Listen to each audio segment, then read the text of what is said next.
setiap hari. Pertama, puji syukur kehadirat Allah Subhanahu wa taala.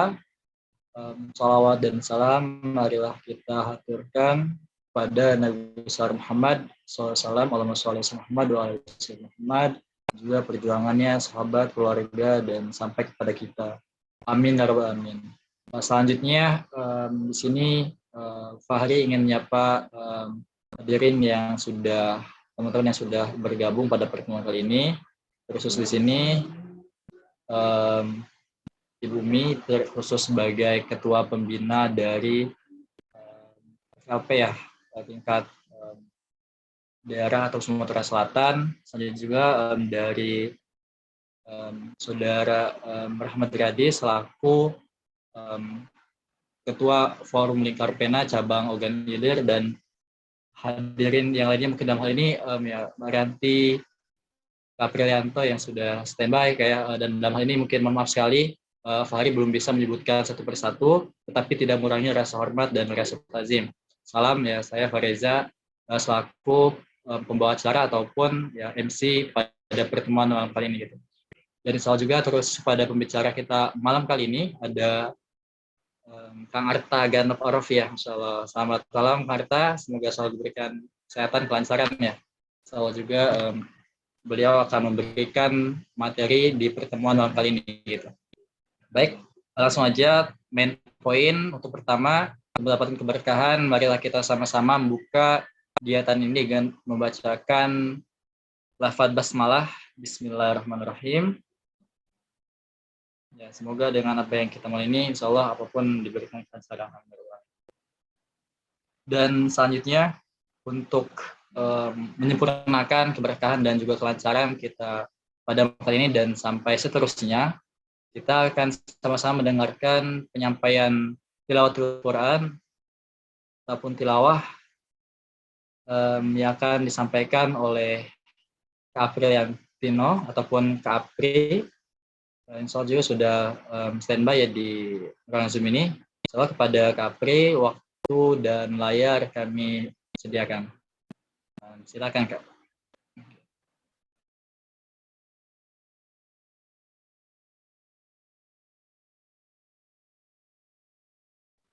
Oh, maaf Kak, sebelumnya Kak masih mute. Ya. Ya. Ya.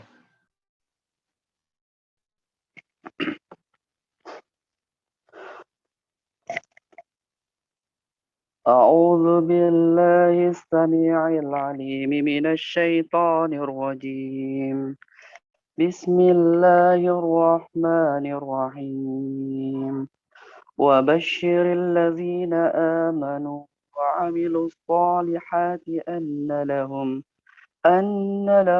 جنات تجري من تحتها الأنهار كلما رزقوا منها من ثمرة رزقا قالوا هذا الذي رزقنا من قبل وأتوا به متشابها ولهم فيها أزواج مطهرة وهم فيها خالدون إن الله لا يستحيي أن يضرب مثلا ما بعوضة فما فوقها فأما الذين آمنوا فيعلمون أنه الحق من ربهم وأما الذين كفروا فيقولون ماذا أراد الله بهذا مثلا يضل به كثيرا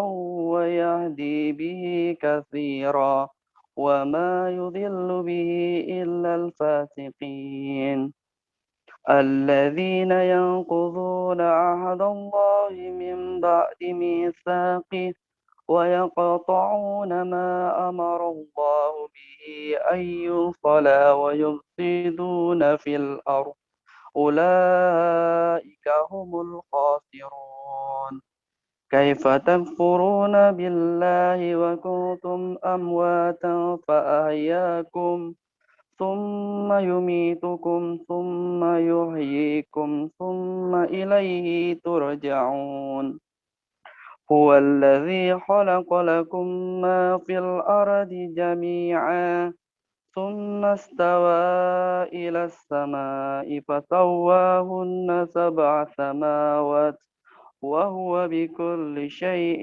عليم صدق الله العظيم. Afwan, Assalamualaikum warahmatullahi wabarakatuh. Waalaikumsalam warahmatullahi wabarakatuh. Kami ucapkan terima kasih pada Kapri atas penyampaian tilawahnya. Insyaallah baik pembaca ataupun Kapri dan kita semua sebagai pendengar insyaallah mendapatkan keberkahan dari Allah SWT. Dan selanjutnya untuk menyempurnakan juga terkait apa yang kita lakukan pada pertemuan kali ini, kita sama-sama akan melakukan doa bersama untuk doa pembuka ini untuk kelancaran kegiatan sampai selesai gitu. Dan dalam hal ini insya Allah izinkan saya juga untuk menyampaikan ataupun memimpin doa pada malam kali ini.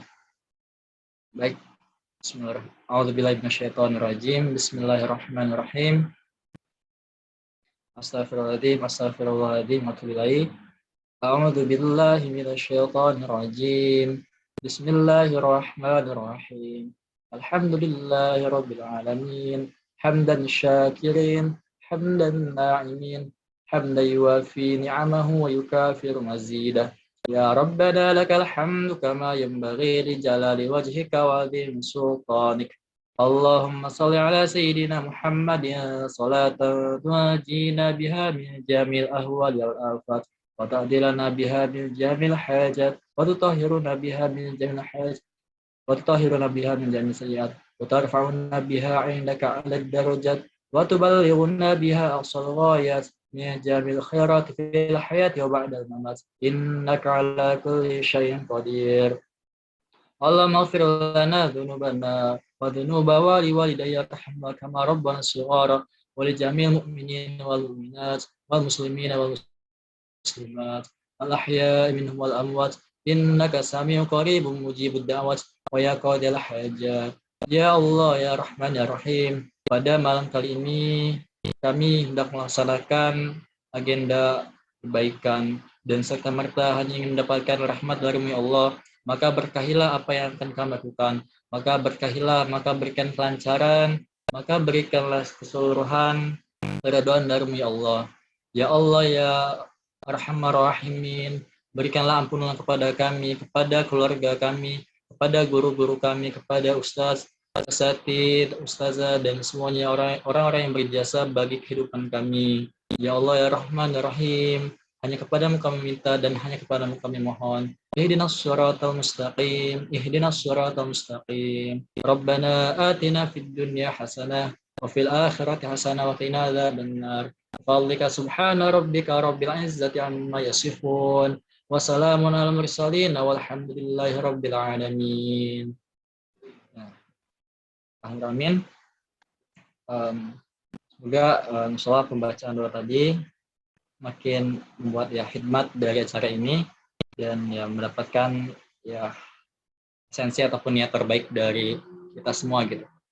Insyaallah kita berlanjut pada step ataupun kegiatan selanjutnya yaitu sesi dokumentasi karena hal ini lebih efektif ataupun lebih ini ya karena di awal ini pasti lebih ramai lebih banyak dan insyaallah sudah standby. Mungkin untuk operatornya Mbak Arianti ya.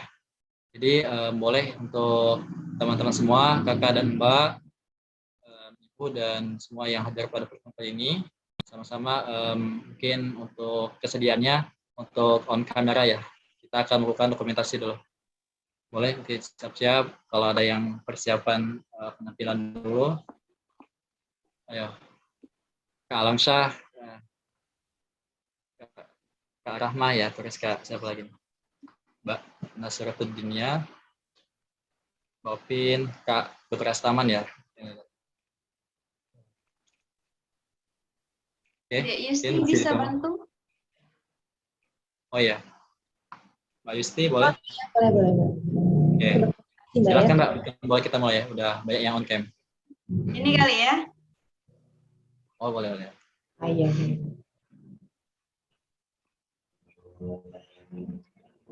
Oke, baik. 1, 2, 3. 1, 2, 3. Oke, sudah, Mbak. Oke, terima kasih Mbak Yusti dan terima kasih juga kepada semuanya untuk dokumentasinya. Insya Allah ya tinggal silakan menyesuaikan untuk ya yang bisa untuk on cam dan ya bisa mengikuti keseluruhan dengan on cam, nggak apa-apa kalaupun memang yang belum bisa, insya Allah menyesuaikan ya. Dan selanjutnya kita berlanjut kepada acara sambutan dan satu sambutan yaitu dari Saudara Rahmat Riyadi selaku Ketua Forum Karpena Cabang Ogan Ilir. Pada Kak Rahmat Riyadi, waktu dan layar kami sediakan. Silakan. Baik, bismillahirrahmanirrahim. Assalamualaikum warahmatullahi wabarakatuh. Waalaikumsalam warahmatullahi wabarakatuh. Salatan wassalaman ala rasulillah. Alhamdulillah, puji syukur mari semua sama kita panjatkan sebagaimana selayaknya seorang hamba kepada Tuhannya yang telah menciptakan permukaan bumi ini. Juga sewaktu-waktu kita harus mempersiapkan segala halnya, banyak hal untuk kemudian bisa kembali kepadanya. Allahumma salli ala Muhammad wa ala ali Muhammad. Salawat dan salam semoga selalu kita limpahkan kepada Nabi Allah, pada Rasulullah SAW, yang pada suatu ayat dikatakan bahwa beliau adalah suri tauladan yang baik untuk kita yang diciptakan oleh Allah Subhanahu Wa Taala, diutus oleh Allah Subhanahu Wa Taala untuk menyempurnakan akhlak. Yang saya hormati seluruh peserta pelatihan pada malam hari ini, ada yang dari wilayah, dari cabang juga, terkhusus yang saya muliakan pembicara kita pada malam hari ini, Mas Arta. Semoga tetap dalam keadaan yang baik dan juga bahagia, sentosa. Ya. Baik, tema kita pada pelatihan malam ini optimalisasi media sosial sebagai pengenalan organisasi. Di zaman memang di era sekarang ini, apalagi dihunjam oleh pandemik COVID-19 sekarang yang belum mereda, gitu, mengharuskan memang banyak hal yang seharusnya itu kita agendakan secara langsung melalui tatap muka, kemudian harus bergeser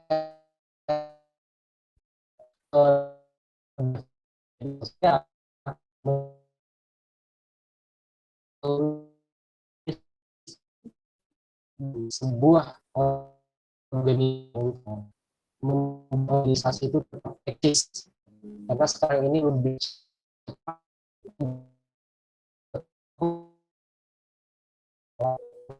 dan insya Allah pada malam ini semoga tetap dalam keadaan bisa mengikuti dengan hikmat semuanya. Terima kasih. Salam hikmat dari kami, Mas Arta, FLP Ogan Ilir. Itu dari saya. Saya tutup. Wabillahi taufiq wal hidayah. Assalamualaikum warahmatullahi wabarakatuh. Waalaikumsalam warahmatullahi wabarakatuh. Terima kasih kami ucapkan kepada Saudara Rahmat Riyadi selaku Ketua Umum FLP Cabang Ogan Ilir. Dan selanjutnya kita akan mendengarkan langsung pada acara inti, yaitu sesi penyampaian gitu. Dan sebelumnya untuk memulai acara inti ini akan dipandu oleh moderator kita, yaitu Mbak Yusti Koma. Dan di sini sudah hadir ya Mbak Yusti ya. Dan akan dibacakan terkait sedikit CV ataupun profiling dari Mbak Yusti ya. Sebelumnya juga mungkin boleh sapa juga ya. Halo Mbak Yusti, apa kabar Mbak? Ya, alhamdulillah baik. Oke. Baik, di sini untuk biografi Mbak Yusti Komah, masih sekolah Mbak atau sudah selesai di S2 di S2 IPB ya Mbak ya. Dan ya tanggal di Belinyo 25 November tahun 1997. Dan mungkin kegiatan-kegiatan yang lainnya baik non formal atau formal sebagai pengajar juga.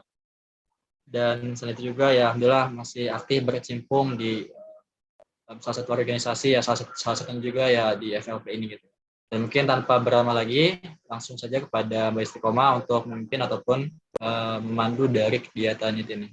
Silakan Mbak Istiqomah. Baik, bismillahirrahmanirrahim. Assalamualaikum warahmatullahi wabarakatuh. Waalaikumsalam. Waalaikumsalam warahmatullahi wabarakatuh. Terima kasih saya ucapkan kepada Saudara Fahri Reza selaku MC pada malam hari ini. Terima kasih juga kepada narasumber Kak Arta yang sudah bersedia meluangkan waktunya untuk berbagi bersama rekan-rekan semua pada malam hari ini, dan juga seluruh Bapak, Ibu, rekan-rekan, dan teman-teman yang juga meluangkan waktunya untuk ikut menimba ilmu pada pelatihan optimalisasi media sosial malam hari ini. Baik, seperti yang sudah diperkenalkan tadi, saya Istiqomah yang insya Allah akan memandu acara kita pada malam hari ini. Mungkin sebelum masuk ke penyampaian materi, saya akan terlebih dahulu memperkenalkan narasumber kita pada malam hari ini. Saya langsung bisa share screen CV beliau ya. Ya baik, jadi narasumber kita pada malam hari ini seperti yang sudah bisa dilihat di layar, nama lengkap beliau adalah Arta Ganot Arofi. Beliau lahir di Ujan Mas Lama 3 November 1999, dan di sini dapat dilihat prestasi-prestasi yang pernah beliau capai. Masya Allah ya, di sini banyak sekali dari tahun 2016 sampai tahun 2021. Dan di sini mungkin bisa kita lihat pada tahun 2018 beliau pernah menjuarai juara ketiga ya video kontes Muara Enim Smart Regency yang diselenggarakan oleh Diskominfo Muara Enim. Dan kemudian di sini juga ada riwayat organisasi beliau, skills yang beliau miliki, dan juga riwayat organisasi yang pernah beliau ikuti, termasuk LDFB Ukhuwah FE Universitas Sriwijaya, sampai menjadi ALEK di DPM KM Unsri. Mungkin sebelum penyampaian materi, saya sapa terlebih dahulu. Assalamualaikum Kak Arta. Waalaikumsalam warahmatullahi. Ya, insya Allah dalam keadaan sehat ya. Alhamdulillah sehat. Ini saya panggilnya Kak, Mas, Kang, atau bagaimana? Bebas. Bebas, oke. Saya panggilnya Kak Arta saja berarti ya. Ya baik, dari CV beliau yang sudah bisa kita lihat bersama, sudah jelas ya bahwa narasumber kita pada malam hari ini memang sudah sangat berpengalaman dalam bidang yang akan menjadi bahasan pada pelatihan malam hari ini. Kemudian saya informasikan juga kepada rekan-rekan dan teman-teman semua, nanti setelah penyampaian materi akan ada sesi tanya-jawab, dan kami membuka 2 sesi dengan 3 pertanyaan setiap sesinya. Jadi untuk rekan-rekan dan teman-teman, jika ada pertanyaan pada saat penyampaian materi, silakan bisa langsung disampaikan melalui kolom komentar dengan format nama dan pertanyaan, ataupun bisa langsung ditanyakan dengan menyalakan mikrofon pada saat sesi tanya-jawab sudah dibuka. Mungkin langsung saja kita masuk ke penyampaian materi. Jadi mari kita sama-sama kosongkan gelas kita agar kita bisa menerima ilmu baru dari Kak Arta. Gitu. Baik, kepada Kak Arta, waktu dan tadi sepertinya ada yang tidak jadi resen. Baik, kepada Kak Arta, waktu dan layar kami persilakan.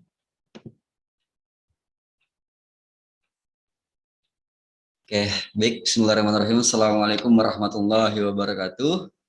Waalaikumsalam warahmatullahi wabarakatuh. Selamat malam teman-teman Forum Lingkar Pena Ogan Ilir ya. Sebelumnya yang terhormat Ketua Cabang FLP Ogan Ilir, Mas Riyadi, ya. Dan teman-teman semuanya. Sebenarnya alhamdulillah ya, puji syukur kehadirat Allah Subhanahu wa taala pada hari ini masih diberi kesempatan kembali untuk belajar bersama. Ya. Kita kembali bersua, itu mungkin ada yang pernah bertemu di kampus dan ini pertama kali juga bertemu ya. Semoga ini menjadi awal gerbang kita untuk selalu membuka silaturahim ke depannya. Dan saya selalu berdoa, ya Allah tolong kumpulkan saya dengan orang-orang yang soleh dan mau berkembang. Nah, ini mungkin merupakan salah satu jawaban dari doa-doa yang pernah saya utarakan kepada Allah gitu. Termasuklah teman-teman di sini adalah jawaban dari doa-doa tersebut. Nah, semoga harapannya ke depan kita mampu bisa berkembang bersama. Pada malam hari ini pada dasarnya izin ngedisclaimer duluan, orang yang berbicara ini pada dasarnya miskin akan ilmu, fakir akan pengalaman, experience-nya juga banyak gitu.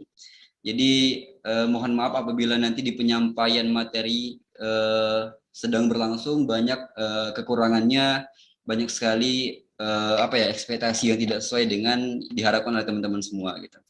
Mungkin salam insya Allah tidak pernah kita lupakan kepada uswatun hasanah, suri teladan terbaik, role model seluruh umat manusia, Nabi Muhammad SAW.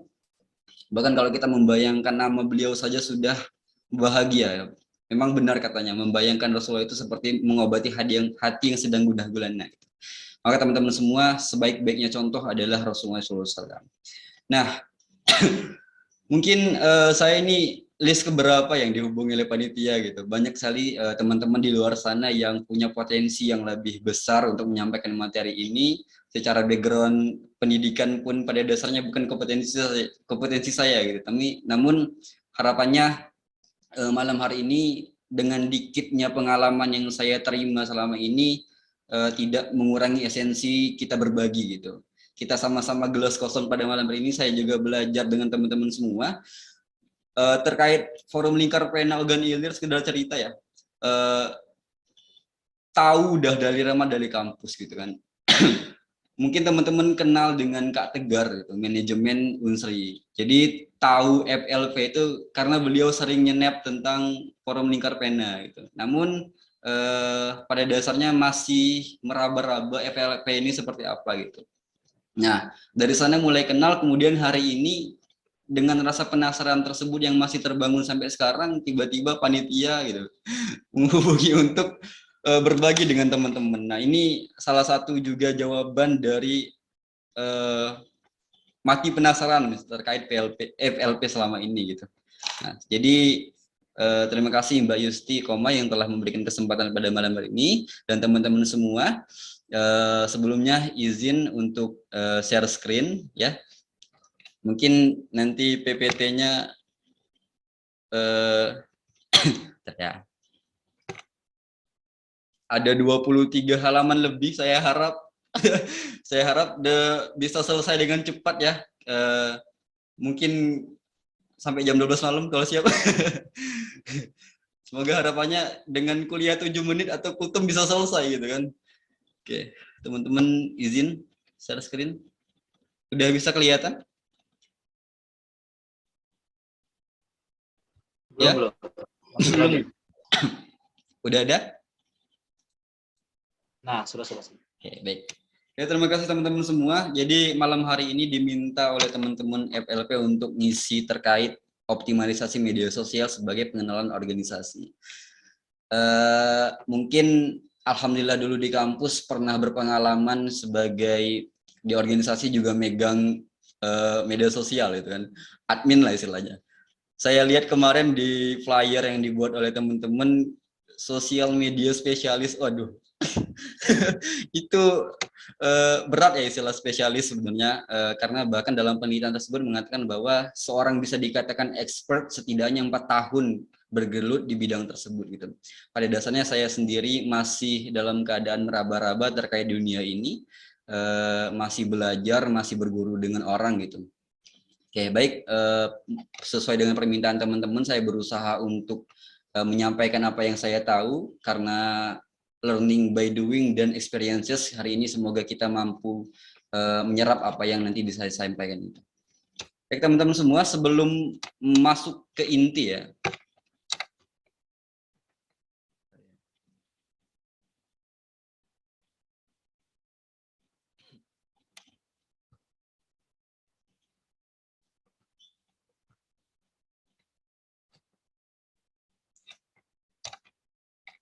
Oke, di teman-teman berubah nggak slide-nya?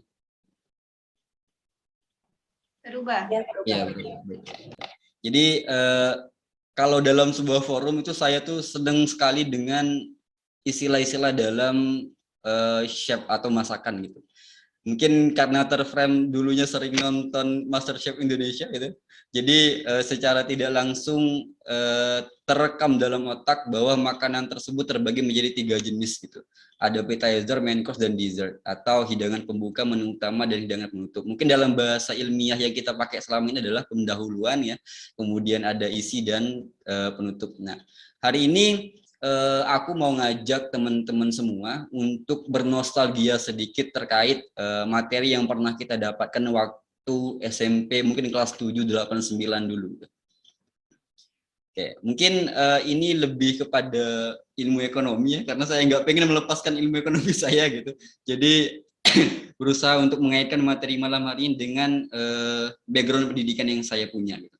Jadi kalau kita ingat ada sebuah teori kebutuhan yang membagi menjadi 3 jenis gitu, atau teori kebutuhan berdasarkan intensitas atau tingkat kepentingannya. Nah, mungkin teman-teman pernah ingat bahwa teori tersebut, kebutuhan manusia tersebut terbagi menjadi 3 macam, kebutuhan primer, sekunder, dan tersier ya. Kalau dalam bahasa istilahnya, kebutuhan primer ini adalah kebutuhan yang mau tidak mau, suka tidak suka harus ada gitu, ada kebutuhan utama. Kemudian ada kebutuhan sekunder, kebutuhan tambahan ketika kebutuhan tersier itu telah dipenuhi. Kemudian ada kebutuhan tersier atau kebutuhan yang sifatnya barang mewah atau kebutuhan akan perhiasan. Nah, teman-teman semua, ilmu ini pada dasarnya sudah di-aware oleh para ilmuwan muslim. Gitu. Jadi saya pernah mengangkat penelitian tentang maqasid syariah atau tujuan hidup dalam syariah, bahwa kebutuhan primer, sekunder, tersier ini sudah dikaji dahulu oleh Imam Asy-Syatibi sebagai Syekhul Maqasid. Jadi beliau mengistilahkan bahwa ketiga kebutuhan ini adalah kebutuhan daruriyat atau kebutuhan primer, kebutuhan hajiat atau kebutuhan sekunder atau kebutuhan hajat atau keinginan, kemudian ada kebutuhan tersier atau kebutuhan dalam istilah Islamnya adalah tahsin niat gitu. Nah, banyak ilmuwan yang mengkaji tentang ini, termasuklah di dalamnya ada Ibnu Ashur, ada Abu Zahra, dan mungkin yang pada saat ini kita kenal adalah Yusuf Qaradawi gitu. Kemudian diperkuat oleh Imam Asy-Syatibi terkait kebutuhan primer, sekunder, dan tersier tersebut. Nah, yang menjadi pertanyaan, kita kembali ke topik, apa sebenarnya korelasi atau hubungan dari materi yang saya sampaikan pada malam hari ini terkait kebutuhan-kebutuhan tersebut. Nah, mungkin kita pernah mendapat insight dari guru kita ketika SMP dulu, bahwa kebutuhan primer itu terbagi menjadi sandang, pangan, dan papan. Ya benar kan? Kebutuhan akan pakaian, kemudian kebutuhan akan tempat tinggal yang nyaman, kemudian kebutuhan akan makanan untuk memenuhi kebutuhan hidup. Kemudian ada kebutuhan sekunder, termasuklah di dalamnya untuk mendukung keseharian atau aktivitas kita. Salah satunya adalah alat elektronik, kemudian kendaraan bermotor, mobil, dan sebagainya. Kemudian kebutuhan tersier atau kebutuhan yang sifatnya perhiasan, contohnya emas gitu. Nah, hubungannya apa? Jadi kalau dulu teman-teman dapat informasi dari guru bahwa handphone, laptop, komputer, atau alat elektronik itu menjadi kebutuhan sekunder. Tanpa hal tersebut, pada dasarnya kita masih bisa melakukan aktivitas gitu. Namun pada saat ini, pada sekarang ini di era modernisasi dan semua serba digital, bahwa tools teknologi, handphone, komputer, laptop itu menjadi kebutuhan primer bagi saya. Mungkin bagi teman-teman juga. Tanpa tools tersebut, maka tidak bisa melakukan komunikasi dalam bekerja, atau dalam berkuliah, atau dengan teman-teman yang lain gitu. Karena semuanya sudah terbawa ke teknologi tersebut. Artinya, untuk saat ini, maka relevan dikatakan bahwa kebutuhan tersier, kebutuhan sekunder, handphone, laptop, dan alat elektronik merupakan kebutuhan primer atau kebutuhan daruriyat yang mau tidak mau, suka tidak suka harus ada. Nah, kita sudah punya, kita pasti megang handphone, ya, satu orang satu handphone. Bahkan di dunia ini hampir 90% orang sudah punya handphone semua. Gitu. Nah, handphone ini ya perlu dioptimalkan penggunaannya dengan adanya platform atau aplikasi. Berhubung malam hari ini kita membahas tentang media sosial, artinya platform media sosial. Nah, mungkin itu yang berusaha saya hubungkan dengan kebutuhan kita pada saat ini. Jadi mau tidak mau teman-teman semua, kita sudah punya landasan bahwa kebutuhan primer untuk handphone dan sebagainya itu harus ada untuk zaman sekarang. Karena miris ya, mungkin pernah mendengar teman-teman, ada seorang ayah yang rela mencuri biar anaknya bisa ikut sekolah daring gitu. Yang belakangan ini lagi viral terkait berita tersebut. Artinya itu sudah menjadi kebutuhan yang amat penting bagi masyarakat, bahkan bagi anak-anak. Nah, sebuah pertanyaan besar nih, mengapa? Mohon maaf ya, agak imut-imut sedikit gitu, karena menutupi ketuaan yang sedang berbicara. Jadi, mengapa kita harus bermedia sosial? Karena teman-teman ini adalah teman-teman literasi berbicara atas dasar ilmiah. Jadi, saya berusaha mencari literasi atau sumber-sumber yang kuat. Jadi, kita lihat bagaimana ilmiah berbicara. Jadi berdasarkan riset yang dilakukan oleh We Are Social, ini kayak sebuah forum riset dari Global Digital Headlines. Jadi total populasi seluruh dunia ini mencapai 7,83 billion itu miliar orang. Dan sedangkan pengguna aktif media sosial itu 4,2 miliar orang. Artinya banyak sekali populasi, bahkan lebih dari setengah, mencapai 53,6% pengguna aktif media sosial. Kemudian bagaimana dengan kondisi Indonesia? Indonesia, mungkin teman-teman dari lagu Rhoma Irama sudah tahu ya, bahwa jumlah penduduk ini sampai 200 juta jiwa lebih. Bahkan di We Are Social itu mengatakan bahwa 274,9 juta jiwa penduduk di Indonesia. Sedangkan yang aktif menggunakan media sosial mencapai 60% lebih, yakni 170 juta jiwa. Artinya banyak sekali. Bahkan bisa dikatakan seluruh usia itu sudah memiliki telepon genggam atau smartphone. Gitu. Kemudian kita lanjut, ini adalah platform atau platform yang sering sekali digunakan oleh orang-orang di dunia ini. Kita lihat bahwa secara statistik, YouTube ini menempati posisi paling tinggi, 93,8%. Kemudian diikuti oleh WhatsApp, mungkin kita semua punya akun tersebut ya. Ada Instagram, Facebook, Twitter, dan sampai kepada Reddit terakhir gitu. Artinya top 5 atau top 6 ya. Kita punya aplikasi ini di handphone genggam kita. Kita punya aplikasi ini, saya yakin teman-teman pasti punya semua. Karena tuntutan teknologi dan modernisasi harus seperti itu gitu. Kemudian saya mengambil ya, karena sebuah organisasi tersebut yang saya lihat sering sekali menggunakan platform media sosial Facebook dan Instagram untuk memperkenalkan organisasi mereka. Jadi hari ini, malam hari ini, kita lihat bagaimana audience overview dari Facebook dan Instagram.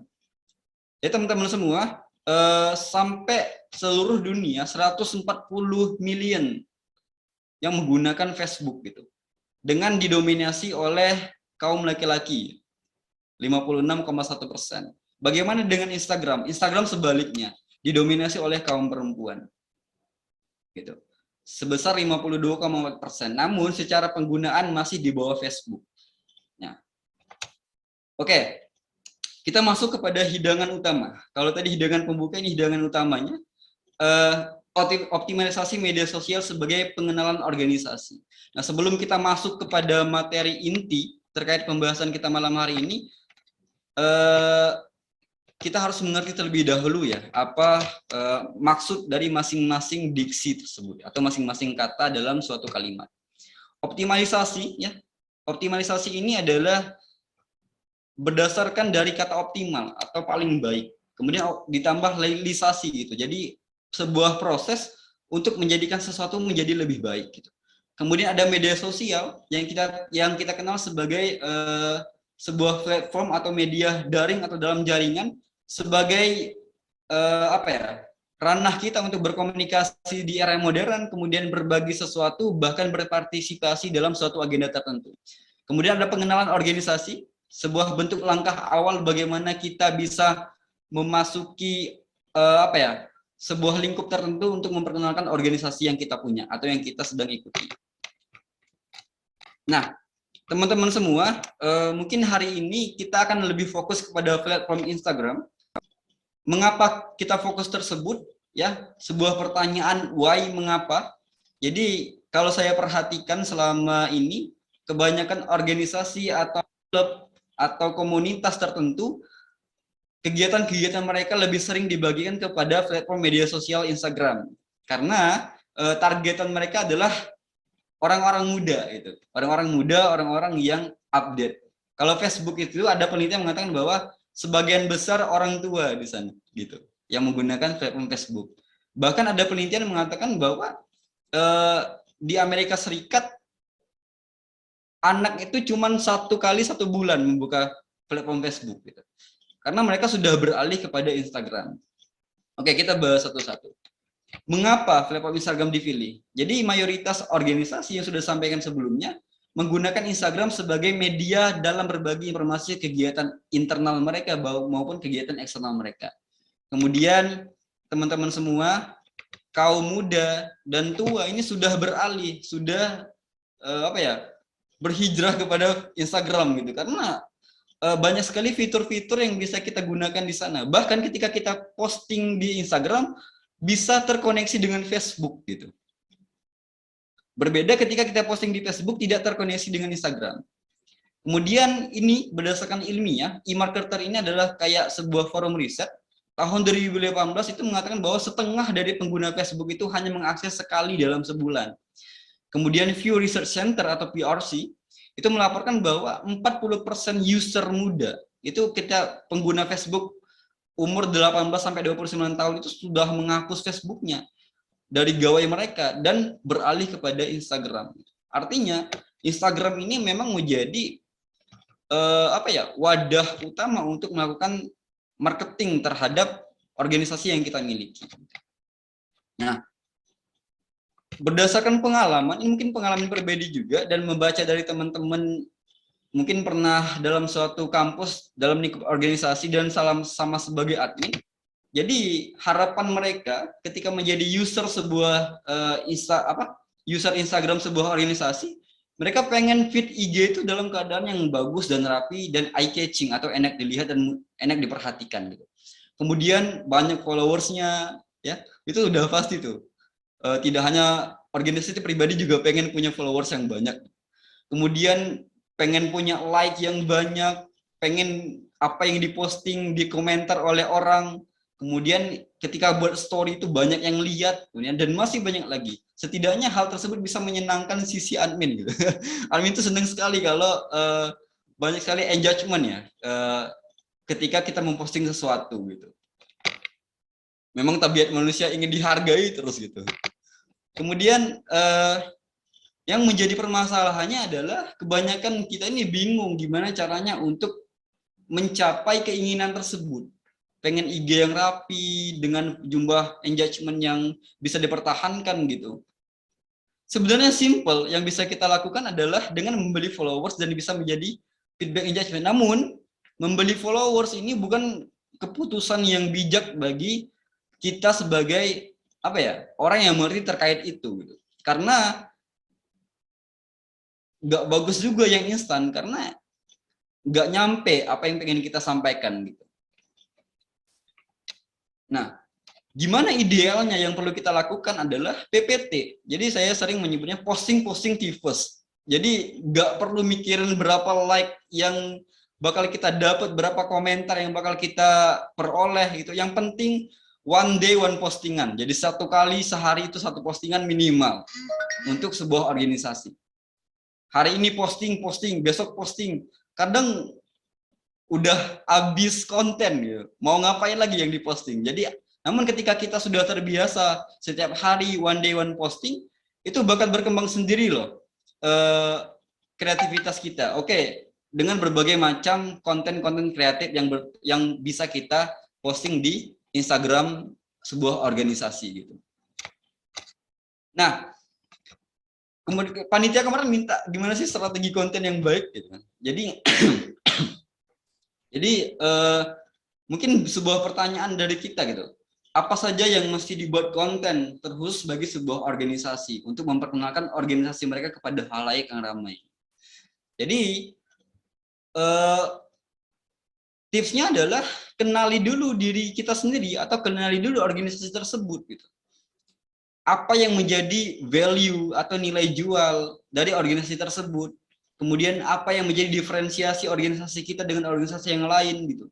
kemudian apa feedback yang bisa didapatkan oleh orang di organisasimu, karena tidak menutup kemungkinan dalam menarik perhatian calon konsumen, mereka pengen adanya hope atau harapan ketika bergabung di organisasi tersebut.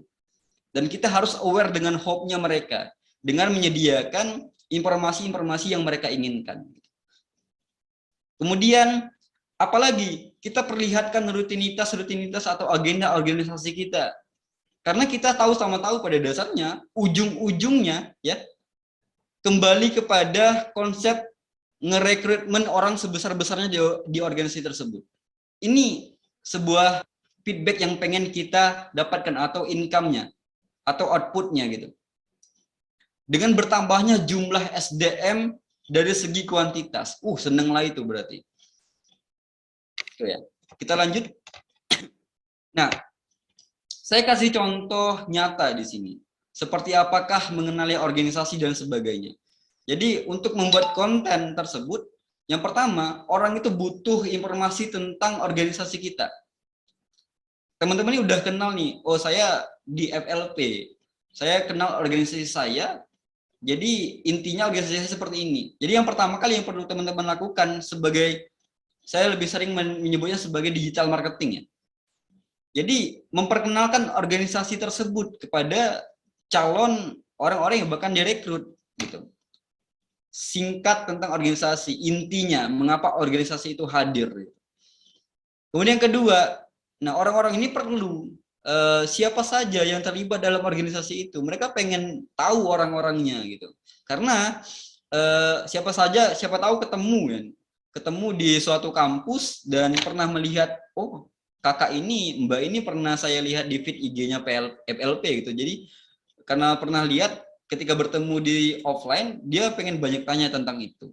Itu pentingnya ditokohkan orang-orang yang ada di balik layar sebuah organisasi. Kemudian apa value proposition atau nilai tambah atau nilai jual dari organisasi yang kita miliki. Contoh misalnya, FLP ini merupakan salah satu forum literasi terbaik di Ogan Ilir, satu-satunya gitu. Tidak ada organisasi selain FLP yang berbasis gerakan sama gitu. Kemudian adanya pembinaan rutin berkala untuk kader-kader FLP. Itu sebuah value proposition, nilai jual yang bisa kita tawarkan kepada orang-orang. Kemudian contoh, kita punya program unggulan talent mapping. Jadi kader-kader FLP itu ketika masuk sudah dipeta-petakan potensi mereka di sini loh. Itu sebuah value proposition. Kemudian kalau bahasa anak Jakselnya, tiap tahun kita punya healing keluar provinsi gitu. Kita liburan gitu. Kemudian seluruh kegiatan yang bernilai dan bisa menarik perhatian calon orang yang bakal direkrutmen dalam sebuah organisasi, kita sampaikan di konten-konten kita. Disitulah kita menjual konten. Karena kita bukan produk, ya. Berbeda kalau produk, dia sebuah produk dalam kemasan dengan harga tertentu sudah dijual. Karena kita ini sebuah organisasi, orang pengen tahu organisasi ini apa, dan tugas kita adalah memenuhi hak mereka untuk mengetahui gitu. Dengan memberikan informasi sedetail-detailnya tentang organisasi tersebut. Kemudian mungkin inilah yang katanya sebuah istilah, tak kenal maka tak sayang maka tak cinta gitu. Kita membangun orang mengenal organisasi kita sehingga ketika mengenal tersebut dia mencintai organisasi kita, bahkan bisa bergabung ya. Mereka memiliki kompetensi ketika bergabung menjadi orang-orang yang profesional, bahkan akhirnya bisa berkontribusi di FLP bahkan ketika menjadi alumni di suatu universitas. Contoh Mbak Yusti yang saya sekarang masih gitu, dan teman-teman yang lain gitu. Nah, kemudian apakah ada lagi gitu? Sebenarnya banyak sekali strategi-strategi konten media sosial yang bisa kita lakukan, dan itu dibahas secara detail dalam dunia digital marketing gitu. Terakhir nih, di Instagram itu banyak sekali fitur-fitur potensial yang bisa menarik engagement atau memperoleh like, menambah followers, kemudian membanyak komentar. Kalau kita buka Instagram, kita klik tanda plus ya, di paling atas pojok kanan itu bakal ada 4 pilihan. Ada post, story, reel, dan live streaming. Nah, fitur-fitur ini bisa kita maksimalkan, bisa kita optimalkan untuk memperkenalkan organisasi kita. Namun dengan berbagai macam kelebihan dan kekurangannya. Kalau kita lihat dengan post, ya, kalau post ini berkaitan dengan feed IG atau postingan flyer yang kita lakukan, pada dasarnya yang menjadi apa ya, orang-orang yang akan melihat ini adalah orang-orang yang memfollowing akun kita gitu. Kemudian ada story ini mungkin lebih kepada kegiatan-kegiatan yang sifatnya mendadak gitu kan, atau yang sedang terjadi gitu. Itulah mengapa teman-teman sering melihat ada postingan live report di story-nya organisasi. Kemudian ada reel. Nah, reels ini termasuk salah satu fitur yang memiliki potensi yang sangat besar untuk menarik jumlah followers dan likes. Saya termasuk orang yang paling senang menggunakan ini, baik di akun pribadi maupun di akun sebuah instansi gitu. Karena ketika memposting ini, itu apa ya, traffic, jumlah followers itu makin cepat gitu, dan jumlah likes juga makin banyak. Namun kekurangannya ketika kita karena ini seluruh Indonesia bahkan seluruh dunia, jadi tidak mencapai target marketing yang kita inginkan gitu. Kemudian ada live streaming. Nah, live streaming ini mungkin bisa kita gunakan untuk memperkenalkan organisasi dengan waktu yang cukup lama gitu. Namun kelemahannya adalah tidak banyak orang yang ingin menonton itu. Mungkin bawaan kita bagaimana caranya biar hal tersebut menarik gitu. Nah, teman-teman semua, untuk sebuah organisasi ya sekelas Forum Lingkar Pena yang sudah semoga kita doakan mendunia, kita doakan menggalaksi Bima Sakti, namanya harum, sudah waktunya seluruh organisasi tersebut glow up gitu. Jadi waktunya untuk mencerahkan diri di depan halayak ramai, karena apa ya, estetika sebuah organisasi bisa dilihat dari postingan-postingannya gitu. Jadi time to glow up postingan Instagram dengan desain grafis. Jadi teman-teman FLP juga minta tolong Pak bahas sedikit terkait desain grafis gitu. Jadi tadi sudah kita bahas terkait gimana caranya strategi konten, apa saja yang perlu kita masukkan dalam konten-konten kita. Nah, kali ini mungkin untuk menjawab hope-nya seorang admin biar IG-nya lebih cantik. Biar IG lebih cantik. Ya, ini dengan desain grafis. Jadi kita tidak hanya sekedar cekrek, foto langsung posting gitu. Namun kita gunakan kemampuan kita untuk mendesain hal tersebut biar lebih menarik. Nah, karena tidak menutup kemungkinan yang dilihat orang pertama kali adalah eye catching dan estetikanya. Bagaimana sebuah postingan tersebut menarik perhatian dan terlihat indah. Itu aja dulu. Jadi setidaknya ketika feed kita lewat di beranda orang, dia nggak langsung scroll down. Oh, stop dulu, lihat dulu. Jadi hatinya sudah terikat dengan yang namanya estetika yang kita buat. Walaupun kita udah buat panjang caption, nggak dibaca oleh mereka, itu sering dihadapi oleh teman-teman admin sebuah instansi atau Instagram gitu ya. Nah, kita bahas sekilas tentang desain grafis ya. Ini sebuah flyer yang pernah saya buat di instansi yang sedang saya geluti sekarang. Kita bedah flyer ini. Jadi idealnya suatu flyer atau postingan tersebut harus memenuhi kriteria ini. Yang pertama adanya logo organisasi. Kemudian yang kedua ada nama event atau headline. Yang ini kita tunjukkan kepada halayak ramai itu apa. Gitu. Kemudian ada picture pendukung. Teman-teman tuh seneng dengan estetika dan ada fotonya. Ada visual, ada gambar. Itu lebih menarik perhatian orang untuk melihat postingan kita. Kemudian ada nirmana. Mungkin penasaran, mungkin ada yang pertama kali mendengar kata nirmana atau ada yang pernah mendengar kata nirmana, kita bahas nanti ya. Kemudian ada kontak person, organisasi atau kumpulan medsos yang kita punya. Itu yang paling bawah bisa dilihat our media and informations.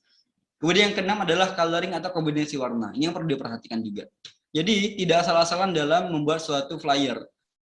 Biru dicampur ungu, dicampur hitam, ya kan, seluruh warna itu dimasukin dalam satu flyer sehingga yang lihat pusing gitu. Jadi kalau teman saya di kampus, dia lebih senang pakai setidaknya minimal 3 warna dalam satu flyer katanya, biar tidak terlalu membuat orang pusing dengan flyer tersebut.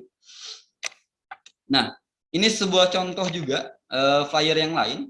Kita bahas yang mana sih logo? Logo ini bebas penempatannya, bisa paling idealnya paling atas ya, entah tengah, kanan maupun kiri. Kemudian nirmana. Ya, nirmana ini pada dasarnya berarti tidak ada esensi, namun bisa memperindah. Contoh, titik-titik 4 ini adalah nirmana ini. Titik 4, 16 titik ini nirmana. Sebenarnya tidak ada esensinya, namun bisa memperindah suatu postingan. Contoh di bedah flyer-nya juga ada bulat-bulatan, ini juga nirmana. Gitu. Kemudian ada foto pendukung, ada headline, ada info pendukung, informasi singkat tentang headline tersebut, kemudian media sosial yang bisa dihubungi. Itu setidaknya suatu flyer harus memenuhi keenam elemen-elemen tersebut. Nah, yang terakhir, ini mungkin dessert, penutup untuk teman-teman semua. Untuk semangat berkonten tidak hanya untuk konten sebuah organisasi, namun juga konten diri sendiri. Marilah kita optimalkan media sosial sebagai wadah pengenalan organisasi dan juga sebagai sarana untuk kita berdakwah. Jadi saya berusaha mematematiskan secara manusiawi ya, secara manusia. Anggap saja postingan di sebelah ini mendapatkan 1 juta likes. Dan 1 juta like itu menerapkan apa yang kita posting. Dan Allah mengatakan bahwa suatu kebaikan tersebut akan dibayar dengan 10 kali lipat, bahkan 700 kali lipat. Kalau kita kalikan 1 juta kali 700, nilainya adalah 700 juta pahala. Ini hitungan manusia loh. Hitungan manusia 700 juta pahala. Bagaimana dengan hitungan matematisnya Allah yang pada dasarnya bahkan di luar logika kita. Gitu. Artinya banyak sekali hidayah, banyak sekali amal jariah yang bisa kita dapatkan dari kemampuan kita untuk berdakwah lewat media sosial atau lewat flyer-flyer tersebut. Dan saya paling senang juga dengan sebuah kalimat dari hadis riwayat Bukhari, hidayah Allah melalui tanganmu lebih baik daripada onta merah. Dengan postingan mungkin kita tidak punya basic untuk menjadi dakwah mimbar ya. Seorang dai mimbar yang khutbah depan orang banyak gitu dengan berbagai macam ayat-ayat Al-Qur'an yang disampaikan dan hadis. Mungkin kita punya kekurangan di sana. Namun ketika kita punya kelebihan, kita punya kemampuan untuk ngedesain gitu, kita gunakan kemampuan tersebut untuk bermanfaat lebih gitu. Jangan sampai kalau kata Buya Hamka, hidupnya sekedar hidup gitu. Jadi kita manfaatkan hidup kita tersebut melebihi nilai hidup sebenarnya gitu. Ini dengan berdakwah. Bayangkan teman-teman, dengan postingan teman-teman semua ada 1 orang yang bisa menjadi mu'alaf gitu, tanpa teman-teman sadari. Dan nilainya lebih mahal daripada onta merah. Onta merah itu kendaraan paling mahal di zaman Arab dulu gitu. Bahkan mungkin lebih kepada Ferrari sekarang gitu harganya gitu. Tidak ternilai. Nah, marilah teman-teman semua yang punya kekurangan untuk menjadi dai mimbar, mungkin kita bisa bergerak lewat yang namanya dai media sosial gitu. Namun dengan berbagai macam landasan yang pada dasarnya tidak memecah belah kita semua gitu. Oke, mungkin itu saja yang bisa saya sampaikan dan semoga men-trigger kita semua untuk mulai bermanfaat lebih dan memanfaatkan platform lebih dari sekedar platform yang diciptakan oleh orang-orang non-muslim gitu. Mungkin cukup, terima kasih kembali kepada Mbak Yustiqomah. Ya. Baik, terima kasih kepada Karta yang sudah menyampaikan materinya dengan sangat luar biasa ya. Mungkin sebelumnya dengan gelas yang sudah kita kosongkan, sekarang mungkin sudah ada isinya. Gitu. Nah, untuk rekan-rekan dan teman-teman sekalian, jika ada pertanyaan mengenai materi yang sudah disampaikan Karta, silakan langsung disampaikan melalui kolom komentar. Untuk sesi pertama, mungkin kita kita terima 3 pertanyaan terlebih dahulu, atau jika ingin menanyakan langsung, bisa langsung menyalakan mikrofon gitu. Silakan kepada rekan-rekan dan teman-teman sekalian. Mungkin dari Mbak Rianti ada pertanyaan, Mbak?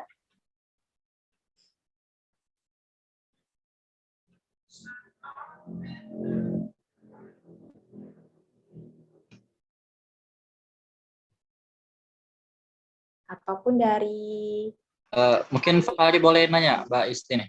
Oh iya, silakan. Silakan Ya. tanyakan langsung ya. Sebelumnya makasih banyak banget. Mungkin kalau di sini sama Arta ya panggilannya Akang ya. Arta alhamdulillah luar biasa banget itu, insightful, dan ya, mungkin selama ini kan taunya sama Arta nih apa kegiatan di DPM juga yang lain, dalam hal ini baru banget dan cukup banyak banget yang bisa Fahri dapetin gitu. Makasih sebelumnya Kak Arta ya. Dan mungkin kalau poin ke pertanyaan tuh ini apa Kang, mengenai mungkin dalam satu hal ada sih gitu merasa atau enggak curious atau enggak penasaran gitu ya, ataupun pengen nih geluti ataupun kayak mana sih ngemas packaging tampilan IG kita tuh bagus ya. Ini kan salah satu mungkin dalam hal personal branding juga gitu kan, kalau lihat-lihat public figure atau enggak orang-orang yang mungkin influencer lah gitu, kayaknya IG juga rapi banget gitu, diurus lah intinya gitu. Nah mungkin dalam satu hal ini yang jadi kendala atau enggak tantangan itu dalam satu hal manajerial atau enggak konsistensi gitu ya. Nah mungkin dalam satu hal ini poinnya itu kayak mana sih mungkin dalam hal ngejaga atau enggak ngerawat dari apa ya yang mungkin kita buat gitu satu hal ini gitu, karena memang kadang udah di plan gitu kan, kayak tadi mungkin yang disampaikan itu kayak sepekan sekali atau enggak sehari satu postingan gitu, atau enggak topik apa yang mau kita buat per pekan ini atau enggak dalam 1 bulan ini gitu, tapi kayaknya masih kalah dengan mungkin 1-2 hal malasan atau enggak kegiatan yang di luar itu gitu, atau enggak ada mungkin tip khusus gitu dari Kang Arta sendiri gitu. Mungkin itu aja ya. Terima kasih Kang. Oke. Terima kasih Mbak Isti. Ya, terima kasih untuk Saudara Fahri. Mungkin Kak Arta mau langsung dijawab kayak, mungkin saya coba bacakan ulang terlebih dahulu. Untuk pertanyaannya tadi, bagaimana cara menjaga konsistensi ya dalam mengupload konten atau postingan Instagram, karena terkadang plan yang dibuat itu tidak berjalan sesuai rencana. Silakan Kak Arta. Oke, baik. Kang Reza ya. Jadi sapaan akrab ini Kang, Mbak Yusti. Jadi alhamdulillah udah kenal di kampus gitu. Jadi memang PR besar ketika kita mau memperbaiki, membenahi akun Instagram, terutama akun Instagram pribadi ya, berbeda dengan organisasi. Kalau organisasi tersebut pada dasarnya lebih mudah untuk di manajerial, sedangkan akun pribadi tersebut dibilang cukup susah ya. Yang menjadi poin yang menarik adalah banyak influencer gitu atau teman-teman di luar sana yang sudah mulai aware bahwa mereka berusaha membangun personal branding mereka lewat Instagram pribadi masing-masing. Saya dapat insight dari guru saya bahwa katanya cari diferensiasi Anda dengan orang lain. Apa yang membedakan Anda dengan orang lain ketika mau memposting sesuatu? Apakah Anda akan dikenal sebagai influencer yang memberikan kata-kata semangat? Apakah Anda akan dikenal dengan orang yang punya personal branding, postingan-postingan terkait dunia politik? Apakah Anda, intinya cari diferensiasi. Udah banyak sekali teman-teman di sana yang mungkin akun-akun pribadinya digunakan sebagai akun untuk nge-charge self development ya, atau akun-akun motivasi. Nah, boleh teman-teman cari yang besar, apakah diferensiasi? Mungkin bisa jadi dari latar belakang pendidikan kita.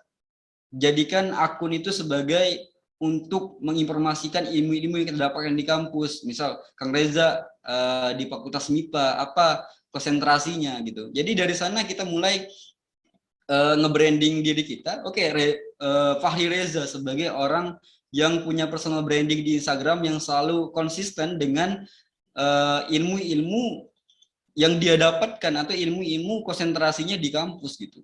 Jadi cari diferensiasi itu.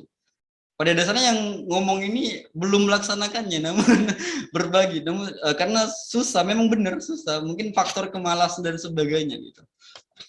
Mungkin cukup Kang. Oke, makasih Kang Arta. Oke, sudah cukup jelas ya. Sudah terjawab ya. Apa ada tanggapan lagi mungkin dari Saudara Fahri? Cukup? Cukup. Iya, baik. Berarti saya juga ini ya ganti panggilannya dari Kak Arta jadi Kang Arta begitu ya.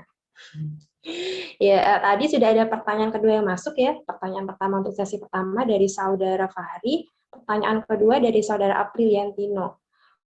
Untuk pemula, aplikasi apa yang paling pas dipakai biar simpel tapi mengena? Ini aplikasi untuk mendesain gitu ya. Yang bisa langsung jawab, silakan kepada Kang Arta. Ya baik, terima kasih. Banyak sekali platform yang dipakai untuk ngedesain, entah itu gratis atau berbayar atau premium istilahnya. Untuk pemula saya sarankan teman-teman, kalau saya makainya CorelDRAW, itu langsung di PC atau di komputer atau di laptop. Nah, pada dasarnya butuh butuh keahlian tertentu untuk belajar dari awal itu. Namun untuk pemula dari handphone udah banyak tuh aplikasi-aplikasi. Contoh, mungkin teman-teman udah familiar dengan Canva gitu kan. Canva itu termasuk platform yang sering digunakan oleh teman-teman untuk memperbagus feed IG-nya karena banyak sekali fitur-fitur gratis dalam Canva gitu. Namun kalau mau lebih bagus berbayar itu namanya juga perjuangan ya, jadi butuh modal gitu. Canva Design itu di HP ada, di laptop juga bisa gitu. Canva, kemudian kalau di PC ada CorelDRAW, ada Photoshop, itu banyak kali bisa teman-teman gunakan. Nah mungkin yang pada dasarnya yang kurang senang dengan tipe-tipe desain yang yang perlu banyak vektor-vektor, bisa menggunakan spreadsheet yang foto, namun dengan kalimat-kalimat saja itu gratis tuh yang disediakan oleh di Google Play Store. Gitu. Namun saya sarankan untuk pemula bagusnya Canva karena banyak template di sana. Gitu. Gimana? Siapa tadi? Kak Apriliantino. Kak Apriliantino. Ya. Mungkin dari Kak Apriliantino ada tanggapan? Tadi kalau masalah di chat tuh izin live duluan masa tadi katanya. Oh iya. Masalah dulu ya. Sudah. Iya. Iya baik. Iya benar. Mungkin rekan-rekan dan nanti boleh disampaikan lain. lah. Boleh. Berarti untuk jawabannya cukup, Kang ya? Iya cukup. Untuk teman-teman ataupun rekan-rekan yang lain, jika masih ada hal yang ingin ditanyakan, silakan langsung ditanyakan. Karena ini merupakan kesempatan yang luar biasa ya. Kak Arta bisa membagikan ilmunya dengan kita semua gitu. Belum tentu ada kesempatan yang sama gitu ya di lain waktu. Isti, izin bertanya. Oh iya, silakan Mbak Yanti. Oleh panitia, masing-masing. Aku ikut nama materi kak atau aku sudah penugasan kak? Tapi kok atau sudah tercatat atau belum segala macam, mungkin kurang belum diisi absennya segala macam gitu ya. Itu bisa dikonfirmasi. Nah terkait lulus bersyarat. Mungkin untuk Saudara Fahri bisa di mute terlebih dahulu. Ya, maaf. Ya baik, terima kasih. Ya silakan Mbak Yanti. Oke, Kang Arta ya. Kang Arta mau bertanya ya. Untuk desain. Nah, masih bagi pemula kayak kami ini untuk menyatukan warna kayaknya tuh kurang kurang pas kayak gitu. Bisa kita gabung-gabungin aja, asal-asalan aja gitu ya, dan hasilnya juga ya nggak sesuai kayak gitu. Jadi ada nggak sih tips biar bisa jadi cantik kayak gitu desainnya dengan warna yang selaras kayak gitu. Itu aja sih pertanyaannya. Terima kasih. Ya baik, terima kasih Mbak Ari. Mungkin langsung dijawab saja ya Kang Arta. Silakan Kang. Ya boleh. Pada dasarnya warna ini tergantung selera ya, tidak bisa mengharuskan seperti ini gitu. Namun pas awal-awal dulu,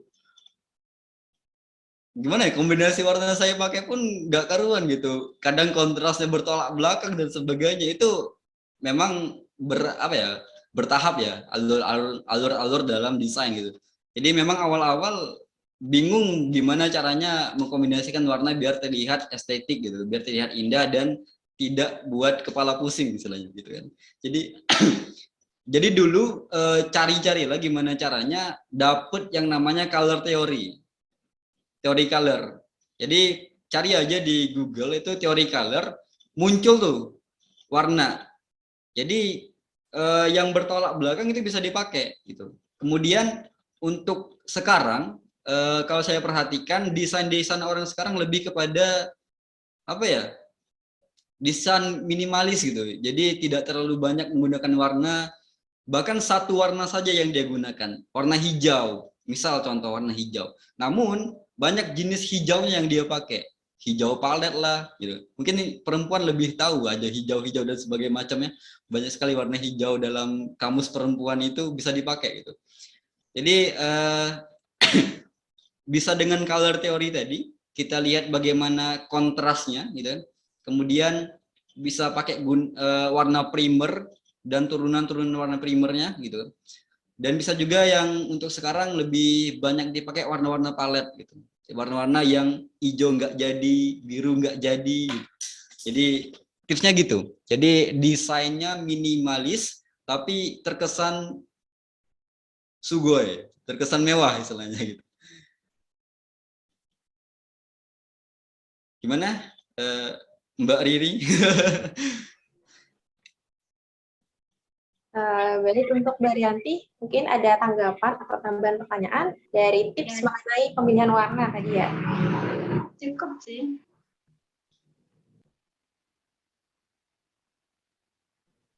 Ya, baik. Cukup Mbak ya.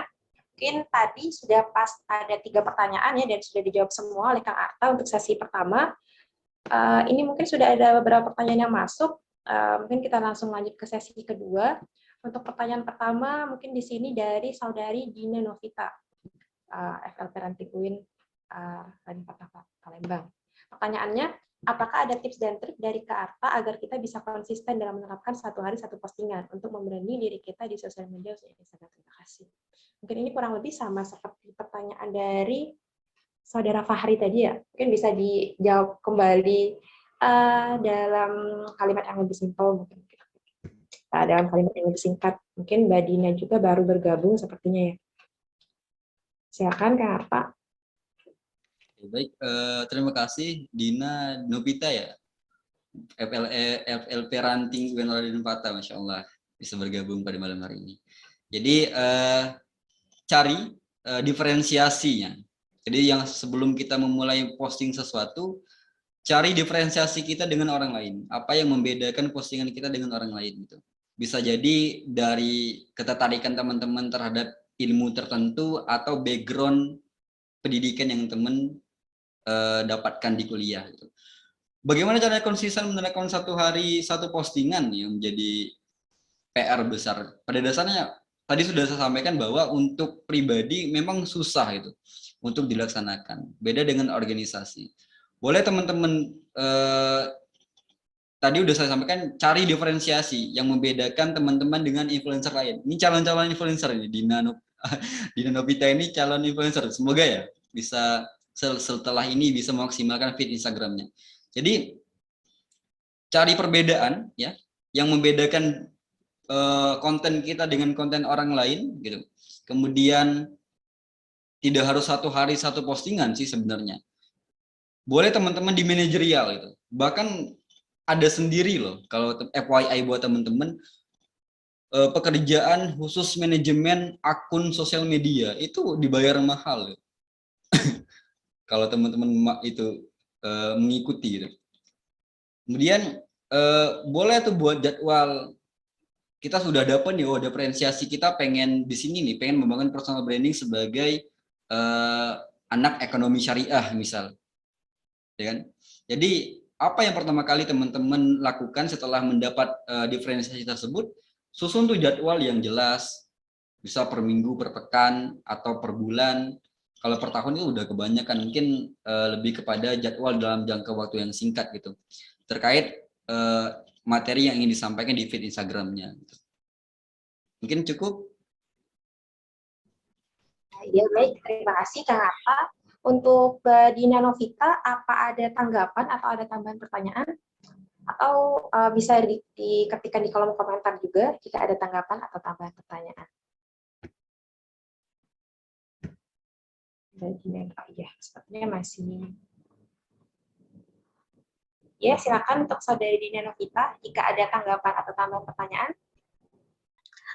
Sepertinya cukup, Kak. Terima kasih banyak. Jadi pada intinya itu lebih ke bikin sesuatu yang berbeda daripada yang lain, sehingga bisa menarik para followers, sehingga bisa mengikuti kita. Terima kasih, Kak. Iya, baik. Sebenarnya jawabannya sudah jelas begitu ya, dan pertanyaannya juga sudah terjawab. Oke, kita langsung lanjut ke pertanyaan kedua ya, untuk sesi kedua. Ini ada pertanyaan dari Kak Alamsyah. Pertanyaannya, Bang mau nanya, gimana caranya biar setiap postingan feed kita itu mendapatkan jangkauan yang luas? Terima kasih. Mungkin ini menjadi pertanyaan bersama. Silakan Kang Arta. Oke, mungkin tadi udah disampaikan, salah satu hope-nya orang ketika bermedia sosial dia pengen punya jangkauan lebih luas gitu, atau punya engagement yang lebih dari apa yang dia posting. Ada dua cara yang bisa teman-teman lakukan. Yang pertama dengan PPT, posting-posting tipes tadi. Jadi posting terus, lama-kelamaan orang akan apa ya? Beranda orang itu akan penuh dengan postingan kita gitu. Kemudian mungkin bagi mereka ada satu postingan yang buat mereka menarik dan itu akan di-share oleh mereka. Satu. Kemudian yang kedua, ini yang sering dipakai suatu instansi dan sekarang juga dipakai oleh instansi kita di sini. Kita menggunakan Facebook Ads dan Instagram Ads. Jadi khusus Facebook advertising dan Instagram advertising. Namun butuh butuh uang untuk bisa tersebut gitu, untuk bisa mencapai jangkauan yang lebih luas. Gitu. Jadi teman-teman semua mungkin yang pernah berkecimpung dalam dunia Facebook Ads atau Instagram Ads, di sana kita bebas menentukan siapa nih wilayah apa yang akan kita jangkau. Contoh, FLP pengen menjangkau wilayah Ogan Ilir. Oke, di sana ada pilihan wilayah Ogan Ilir Sumatera Selatan. Kemudian yang kedua, rentang umur berapa yang ingin dicapai atau target marketingnya siapa aja. Anggaplah umur 19 sampai 20. Ada pilihannya. Kemudian dari kalangan mana? Kalangan ibu-ibu yang punya anakkah? Ibu-ibu yang punya anak dewasa itu terperinci dengan jelas gitu. Dengan menggunakan Instagram atau Facebook Ads. Nah, kemudian ujung-ujungnya UUD, ujung-ujung duit. Jadi berapa orang yang pengen kita jangkau? Jadi banyaknya orang yang ingin kita jangkau sesuai dengan budget yang kita keluarkan. Jadi teman-teman bisa menggunakan Facebook atau Instagram Ads untuk media marketing organisasinya. Mungkin ini lebih efisien ketika digunakan untuk organisasi yang sifatnya profit ya, atau mencari keuntungan gitu. Mungkin ada juga fitur gratis dari Instagram, dia fitur terbaru tadi sudah disebutkan Reels, itu cukup luas jangkauannya. Namun PR-nya adalah bagaimana Reels tersebut menarik hati dan menarik mata untuk dilihat. Cukup. Ya, baik, terima kasih Kang Arta atas jawabannya. Untuk Kak Alamsyah, apa sudah terjawab dengan jelas atau ada tanggapan atau pertanyaan tambahan gitu?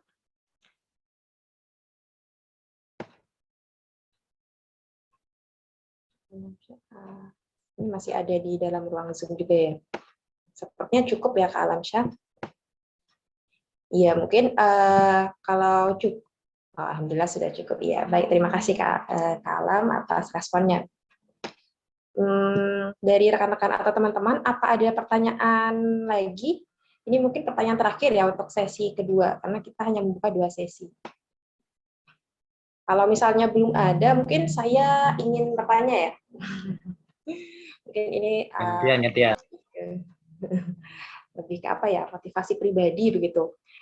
Yang ingin saya tanyakan kepada Kang Arta, apa ya, hal pertama gitu, alasan pertama yang membuat Kang Arta memutuskan untuk serius menekuni bidang katakanlah sosial media begitu ya, untuk serius. Apa yang hal yang mendasari itu pada saat memutuskan untuk serius menekuni bidang ini? Mungkin itu saja. Silakan Jakarta, mungkin bisa langsung ditanya. Cerita biografi. Jadi kalau cerita tentang mengapa serius di sini, pada dasarnya kalau teman-teman mungkin lebih kenal dengan istilah terjebak dalam lingkaran yang benar. Jadi pada dasarnya memang punya basic dalam art ya, dalam seni itu memang dari kecil itu senang menggambar dan sebagainya, itu memang basic dari awal punya gitu. Kemudian mulai merambah dunia kayak digital marketing seperti ini pas masuk kuliah dulu gitu. Jadi pas masuk kuliah itu pada dasarnya belum punya minat ke sini gitu, belum punya muyul istilahnya. Kemudian jadi PJ nanggung jawab rekrutmen di bidang desain. Nah, jadi waktu itu kayak dipaksa, mau tidak mau, suka tidak suka harus, karena kita adalah yang dilihat orang gitu. Desain itu dilihat orang gitu. Jadi mau tidak mau harus belajar. Jadi waktu itu belajar hanya untuk memenuhi tanggung jawab sebagai PJ saja. Kemudian dengan beriring waktu gabung di organisasi yang lain, walaupun di departemen tertentu masih diminta teman-teman untuk didesain grafis gitu. Jadi mau nggak mau harus masih stay di ilmu tersebut gitu kan. Kemudian sampai lolos kuliah masih di dunia tersebut gitu. Kemudian daftar di suatu instansi dan pimpinan saya melihat peluang digital marketing di diri saya, mau tidak mau saya terima tawaran tersebut, duduk dan dididik. Jadi yang pada awalnya tidak mengerti apa-apa, duduk di bagian marketing dan humas, yang pekerjaannya adalah bidang-bidang desain dan IT. Pada saat itu gelas saya kosong gitu, kosong sama sekali. Namun pimpinan saya bilang, awak duduk dulu katanya, nanti kami didik. Dan sekarang karena hal tersebut ya, karena tuntutan itu, tuntutan pekerjaan juga, mau tidak mau harus menggeluti hal tersebut gitu. Dan inilah yang namanya hobi jadi uang kata orang. Gitu. Mungkin cukup Mbak Yesti. Iya, baik ya. Terima kasih yang atas jawabannya. Nah, mungkin buat rekan-rekan dan teman-teman lain ya, mungkin jika ada ketertarikan atau keinginan gitu untuk menggeluti bidang ini, tapi mungkin bingung gitu ya, bagaimana caranya, langkah awalnya apa. Nah, mungkin bisa juga dengan apa ya, mencari cara agar terjebak gitu, atau menjebak diri sendiri. Karena kalau dari Kang Arta tadi, hal yang mendasari beliau untuk menekuni bidang ini awalnya karena terjebak, gitu. Tapi terjebak dalam kebenaran, gitu kan apa ya?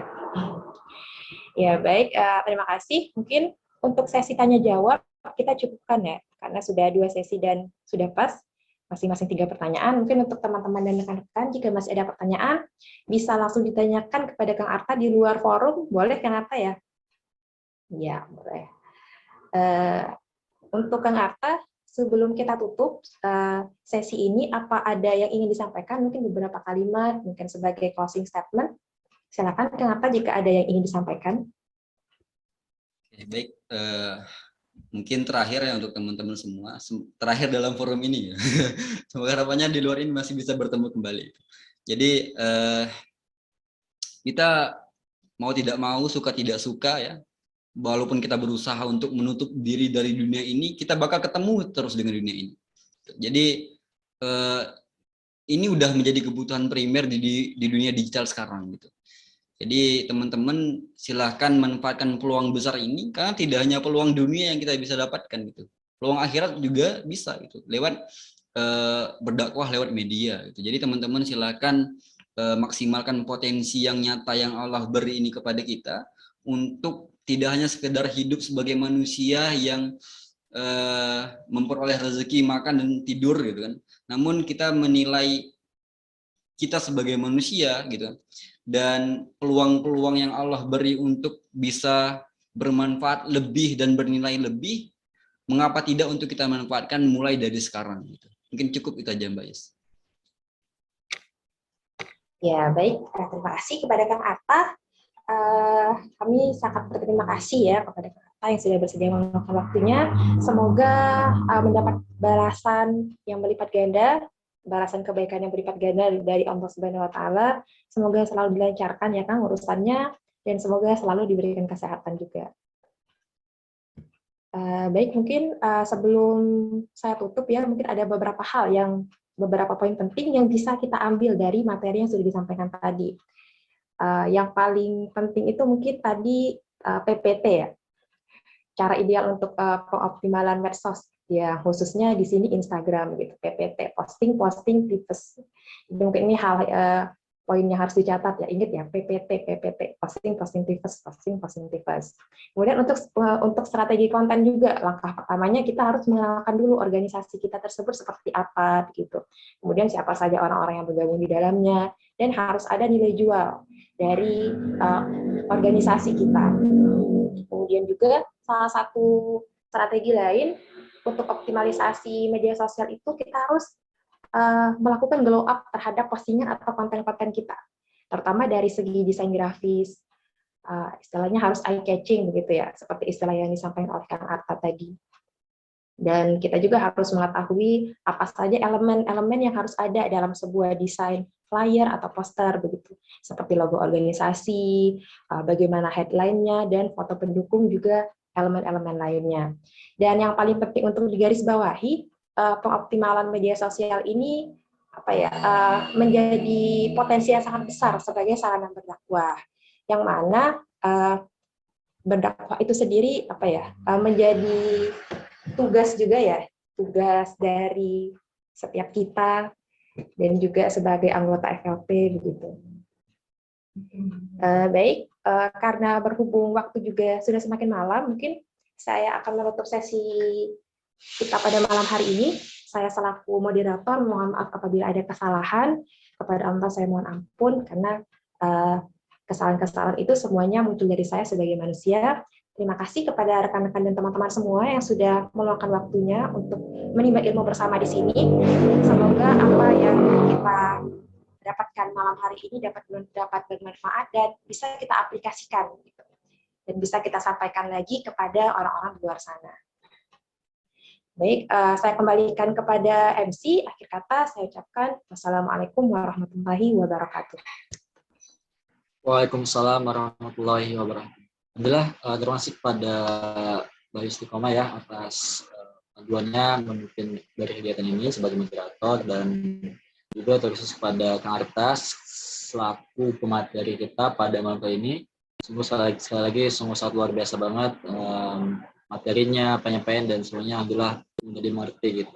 Dan mungkin kalau dari Fahri pribadi ya atau dari Reza terkait penyampaian ataupun salah satu poin yang bisa diambil ya, memang sih sangat penting banget terkait pengemasan ataupun packaging gitu ya. Dan satu hal mungkin kalau ada 3 hal mengenai apa yang kita sampaikan, itu ada manner, meter, ada method. Manner itu terkait adab, meter itu terkait isi, dan satu lagi mengenai metode. Dan mungkin metode atau cara, sebenarnya dari kita pun secara pribadi itu udah bagus banget mengenai isi ataupun teori apa yang disampaikan, tapi dengan metode ataupun penyampaian, pengemasan, ya mungkin satu hal orang aja ngelihat dari awal udah langsung nggak pengen lebih lanjut, pengen lihat gitu, apalagi ke isinya gitu. Padahal secara kapasitas ataupun isi itu kita udah bagus tuh, tapi mungkin dalam satu hal ini perlu banget jadi PR ya, kayak mana sih pengemasan dalam satu hal branding ataupun yang lain, mengemas secara umum dakwah ataupun dalam satu hal kayak mana penyampaian kita itu lebih diterima ataupun lebih banyak lagi yang bisa membaca gitu, apapun itu sebuah tulisan postingan itu. Baik, itu mungkin kalimat penutup dari Fahri, dan sekali lagi terima kasih banyak semuanya hadirin yang sudah ikut Zoom meeting malam kali ini sampai selesai. Semoga apa yang kita dapatkan outputnya bisa diterapkan ya dalam implementasi kehidupan sehari-hari, karena media sosial ini nggak jauh banget dari kita semua gitu. Besok langsung upload snap, kayaknya udah langsung berubah gitu. Ada template, ada apalah, meskipun emang nggak bisa ngedit banyak-banyak gitu. Seenggaknya ada perubahan lebih bagus lagi gitu. Baik, itu aja. Kita sama-sama tutup dengan hamdalah. Amin. Astagfirullahaladzim. Faris saya selaku pembawa acara, mohon maaf atas segala banyak salah dan hilaf. Pada Allah mohon ampun. Terima kasih semuanya. Wassalamualaikum warahmatullahi wabarakatuh. Waalaikumsalam warahmatullahi wabarakatuh. Waalaikumsalam warahmatullahi wabarakatuh. Makasih Kak Arta. Makasih Mbak Yusti, Mbak Yuri. Oke. Insyaallah. Izin pamit ya.